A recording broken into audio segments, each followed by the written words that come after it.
but like the busy hum of a well-oiled machine. He went to his car, but he did not turn the key. Instead, he watched the flow of traffic, noticing the subtle, rhythmic patterns of the commuters, the way the light reflected off a stray piece of foil, and the way the wind moved the leaves of a lone tree. He was on call not for the hospital but for the world itself. If a tambourine was needed in 2 hours, he would find it. If a paper clip was the difference between equilibrium and catastrophe, he would hunt it down with the zeal of a saint. His practice had expanded beyond the walls of his office and into the infinite complexity of the universe. He was a guardian, an observer, and a silent participant. He looked at his watch not to track his schedule, but to sync his pulse with the ticking of the grand, invisible clock that Edgar had described. Life was no longer boring. It was a treasure hunt of cosmic significance. Every discarded object became a potential tool for salvation. Every strange voice he heard was a potential directive from the unseen architect. He laughed softly, a genuine sound of contentment that surprised even him. He had spent years trying to cure the world of its quirks, only to realize that those very quirks were the stitches holding the fabric of existence together. He turned the engine on, pulling away from the curb with a purpose he had never known before. He had an appointment not with a patient but with a piece of string, a whistle, and perhaps a small brass bell that he had seen in a window display 3 blocks back. He drove toward the city, ready to embrace the madness, ready to play his part in the delicate, beautiful and essential balance of the world. Edgar was right, after all. There was so much work to be done, and for the first time, Jeremy felt he was the right man for the job. The sun dipped below the horizon, painting the sky in shades of amber and violet, and for a fleeting moment, everything seemed to be in perfect alignment. There were no wars in that brief, golden span, no storms, no sorrow. Just the quiet work of a man who cared enough to listen, and another man who had finally learned to hear. It was a partnership of the most unlikely nature, a bond forged in the fires of the unconventional and the light of the truth. Jeremy knew there would be long nights ahead, and perhaps many more strange objects to recover. But he did not mind. In fact, he welcomed the challenge.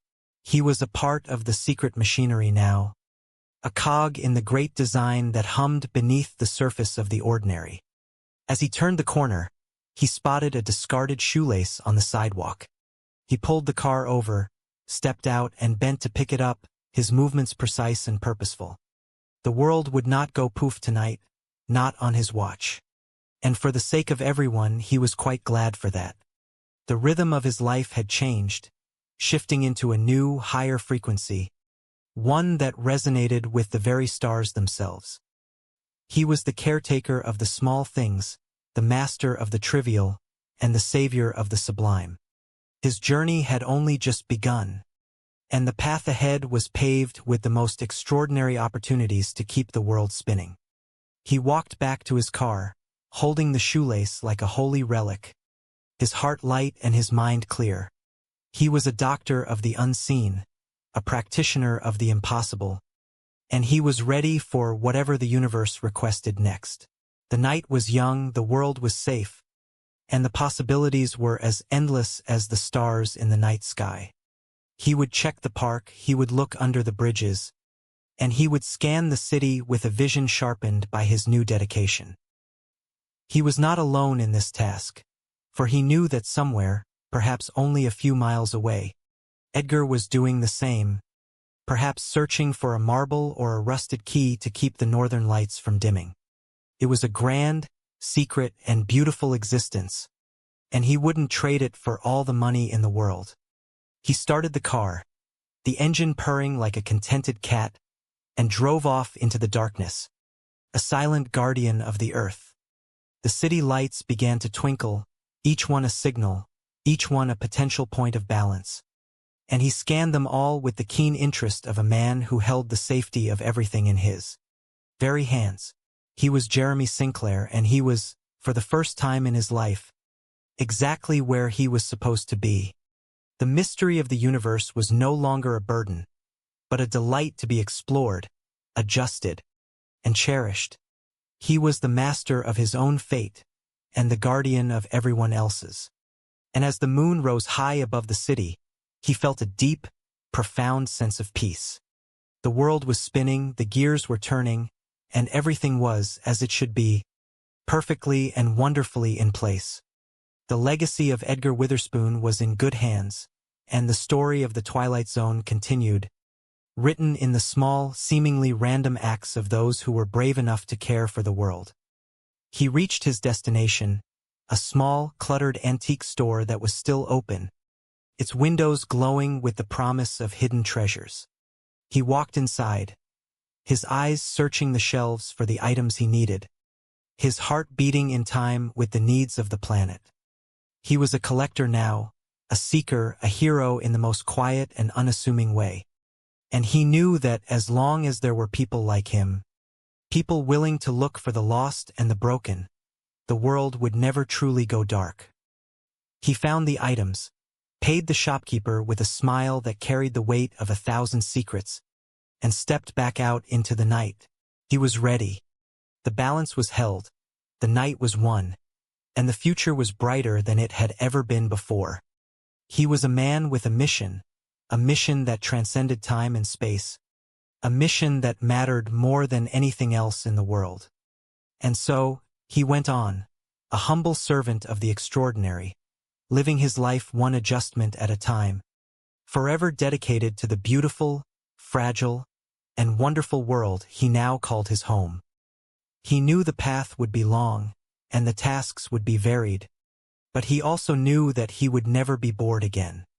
He had found his purpose, and it was a purpose that gave meaning to every single moment, every single breath, and every single thing he did.